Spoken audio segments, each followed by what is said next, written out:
नमस्कार विद्यार्थी मित्रांनो, good morning to all of you. मागच्या लेक्चरला आपण नियोजन प्रक्रियेचे घटक, त्यामध्ये जीवित कार्य, त्याचबरोबर उद्दिष्टे, धोरण आणि व्यूहरचना या घटकाचा सविस्तर अभ्यास केला. तर विद्यार्थी मित्रांनो, थोडं फ्लॅशबॅक करूया आपण. तर जीवित कार्य म्हणजे व्यवसाय सुरू झाल्यानंतर, व्यवसाय बंद पडेपर्यंत व्यवसायाला जी काही कार्य करावी लागतात त्याला जीवित कार्य असे म्हणतात. म्हणजे थोडक्यात मिशन ऑफ कंपनी. त्यानंतर उद्दिष्ट. कोणताही व्यवसाय सुरू करण्यामागे त्या व्यवसायाची काही उद्दिष्टे असतात. उद्दिष्टाशिवाय कोणताच व्यवसाय, कोणतंच कार्य आणि कोणत्याही प्रकारच्या कार्याला अर्थ राहत नाही. त्यासाठी उद्दिष्ट आवश्यक असतं. या उद्दिष्टाचे पुढे प्रकार आहेत: मुख्य उद्दिष्ट, दुय्यम उद्दिष्ट, दीर्घकालीन उद्दिष्ट, अल्पकालीन उद्दिष्ट, गुणात्मक व संख्यात्मक उद्दिष्ट, आर्थिक व आर्थिकेतर उद्दिष्ट. अशा प्रकारे उद्दिष्टांचे प्रकार आहे. मी मागच्या लेक्चरला तुम्हाला बोललोच होतो. तर याच्यावर स्वतंत्र टीप विचारली जाते. यामध्ये कसं विचारलं जातं? नियोजन प्रक्रियेचे घटक डॅश उद्दिष्टे. मग या उद्दिष्टामध्ये उद्दिष्टांची व्याख्या, त्याचबरोबर या उद्दिष्टाचे प्रकार तुम्हाला लिहिता आले पाहिजेत. त्यानंतरचं धोरणे, पॉलिसी. व्यवसाय सुरू केल्यानंतर व्यवसायाच्या उद्दिष्टापर्यंत जाण्यासाठी कोणकोणत्या पॉलिसी आहेत, कोणकोणती धोरणे व्यवसायामध्ये आखली जातात, या धोरणांचा सुद्धा यामध्ये बारकाईनं अभ्यास केला जातो. त्यानंतर व्यूहरचना.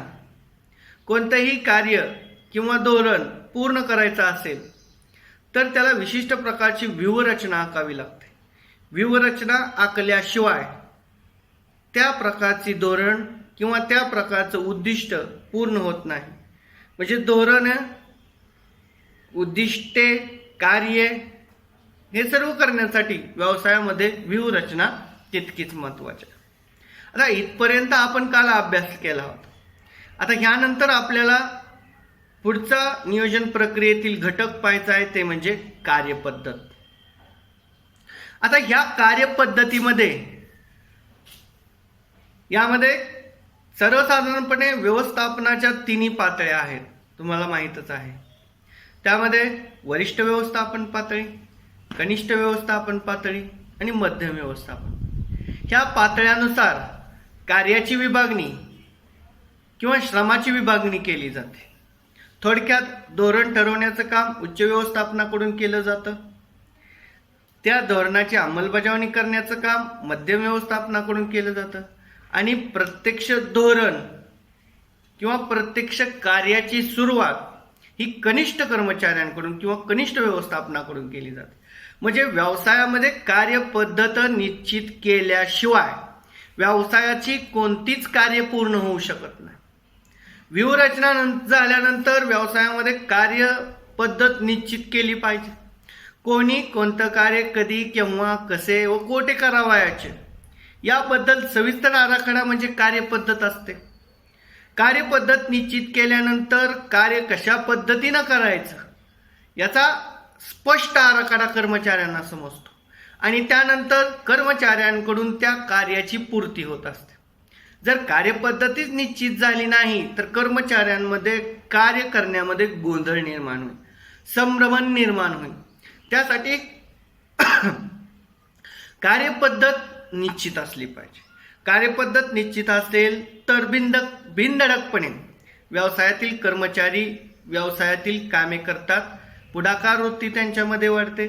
जर काय काम करायचं हे माहीत असेल तर कोणाला विचारायची जरूरत पडत नाही.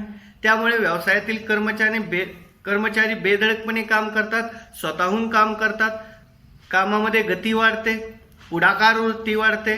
उत्पादन प्रक्रियेमध्ये त्याचा फायदा होतो, कारण जेवढं काम लवकरात लवकर होईल तेवढा फायदा व्यवसायाला आणि त्याचबरोबर बाजारपेठेतील निश्चित परिस्थितीचा फायदा घेण्यासाठी होत असतो. त्यामुळे कार्यपद्धत पहिल्यांदा निश्चित असले पाहिजे. कोणतं कार्य करायचंय हे कर्मचाऱ्यांना माहीत असेल तर त्याला कोणत्याही प्रकारची अडचण येणार नाही. पण काय करायचंय, कधी करायचं हेच माहीत नसेल तर त्यानुसार कर्मचाऱ्याकडून कोणत्याही प्रकारचं कार्य वेळेत होणार नाही किंवा ठरवलेल्या वेळेपेक्षा जास्त वेळेत पूर्ण होईल, त्यासाठी कार्यपद्धत निश्चित केली पाहिजे. बघा, आपण कोणतंही कार्य करत असताना सगळ्यात पहिल्यांदा त्याची कार्यपद्धत निश्चित करत असतो. कोणतं कार्य करायचं, कशा पद्धतीने. बघा, आपल्याकडे एखादा कार्यक्रम असेल तर आपण लगेच कार्यपद्धती निश्चित करत असतो. कोणी काय करायचं, कशा पद्धतीनं करायचं, हे कार्यपद्धत निश्चित केल्या उद्दिष्ट पूर्ततेपर्यंत आपण लवकरात लवकर पोहोचू शकतो. त्यासाठी कार्यपद्धत निश्चित असली पाहिजे. त्यानंतर कार्यक्रम. आता व्यवसायामध्ये कार्यपद्धत निश्चित झाल्यानंतर त्या क्रियांचा क्रम लावणे अपेक्षित आहे. त्यालाच आपण कार्यक्रम म्हणतो. कोणतं कार्य आधी करायचं, कोणतं कार्य नंतर करायचं, याबद्दलचा सविस्तर आराखडा म्हणजे कार्यक्रम असतो. क्रियांचा क्रम निश्चित केल्याशिवाय व्यवसायामध्ये व्यवस्थित पद्धतीने कोणतंच कार्य होणार नाही. त्यासाठी व्यवसायामध्ये क्रियांचा क्रम निश्चित केला पाहिजे. कारण बऱ्याचशा वेळेला बघा, व्यवसायामध्ये प्रत्येक कार्य एकमेकावर अवलंबून असतात. सर्वसाधारण उदाहरण घ्यायचं झालं तर उत्पादनाचं कार्य कच्चा माल विभागावर अवलंबून असतं. त्याचबरोबर विपणनाचं कार्य उत्पादनावर अवलंबून असतं. त्याचबरोबर बाजारपेठेचं कार्य विपणनावर अवलंबून असतं. असं व्यवसायामध्ये प्रत्येक कार्य एकमेकावर अवलंबून असतात. त्यामुळे क्रियांचा क्रम निश्चित करणे अपेक्षित आहे. कोणतं कार्य कधी केव्हा कसं करायचं याबद्दल व्यवस्थित पद्धतीने क्रियाचा क्रम जर निश्चित होत असेल तर कोणतंही कार्य करायला अडचण येत नाही. आणि क्रियांचा क्रम निश्चित असेल तर कार्यपूर्तीमध्ये गती निर्माण होते. कार्य करण्यास कमी वेळ लागतो आणि कमीत कमी वेळेत जास्तीत जास्त कार्य पूर्ण होत असतं. त्यासाठी व्यवसायामध्ये कार्यक्रम निश्चिती असली पाहिजे. कार्यक्रम निश्चिती असल्यानंतर कार्याची पूर्ती लवकरात लवकर पूर्ण होते आणि व्यवसायातील कार्य व्यवस्थित पद्धतीने पार पडत असते. त्यानंतर नियम. बघा विद्यार्थी मित्रांनो, प्रत्येक क्षेत्रात नियम हे अतिशय महत्त्वाचं आहे.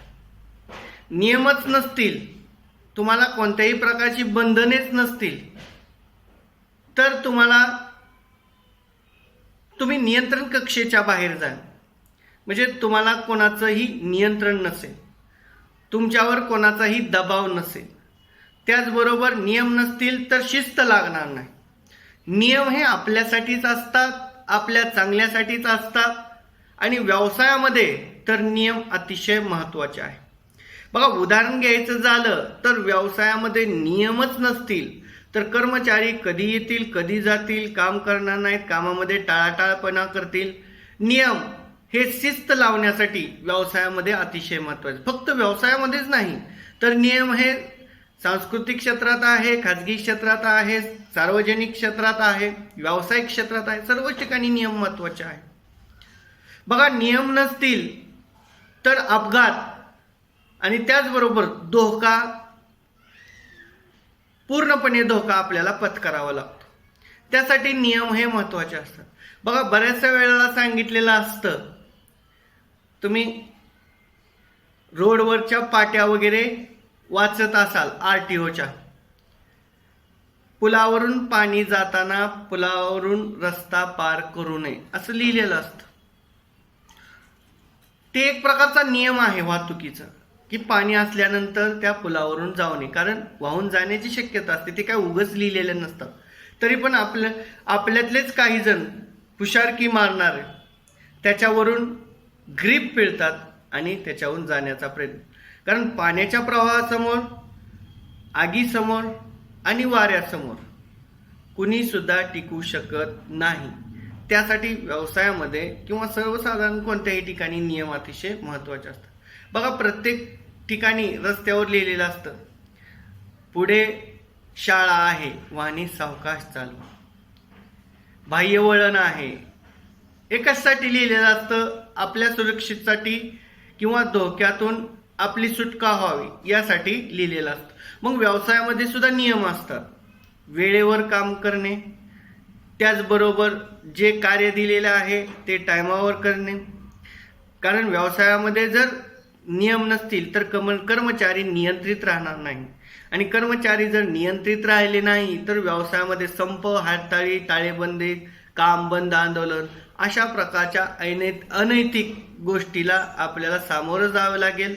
त्याच्यावर पायाबंदी बसावी, म्हणून व्यवसायामध्ये नियम महत्त्वाचे असतात.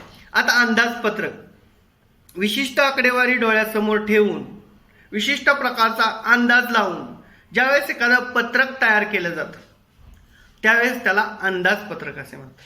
बघा, अंदाजपत्रक तयार केल्यामुळे खर्चाबाबतचं निश्चित अंदाज आपल्याला येत असतो आणि अनावश्यक खर्च टाळला जातो, आणि अनावश्यक खर्च टाळल्यामुळे त्या अनावश्यक खर्चाचा आवश्यक घटकामध्ये रूपांतर केल्यानंतर व्यवसायाला नफा मिळतो.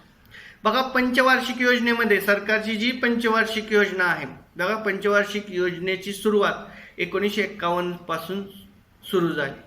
त्यानंतर जवळपास 13 पंचवार्षिक योजना झाल्या, आणि त्यानंतर प्रत्येक पंचवार्षिक योजनेला अंदाजपत्रक तयार केलं जातं. भारताच्या सर्वांगीण विकासासाठी कशा प्रकारचा खर्च करावा, शेतीवर किती खर्च करावा, सार्वजनिक ठिकाणी किती खर्च करावा, खाजगी क्षेत्रावर किती करावा, रेल्वे किती अशा प्रकारचा अंदाज, त्यामध्ये आपण बजेट म्हणतो. बजेट बघा, ते एक बॅग असते, अर्थमंत्री किंवा गृहमंत्री, कॅबिनेट मंत्री,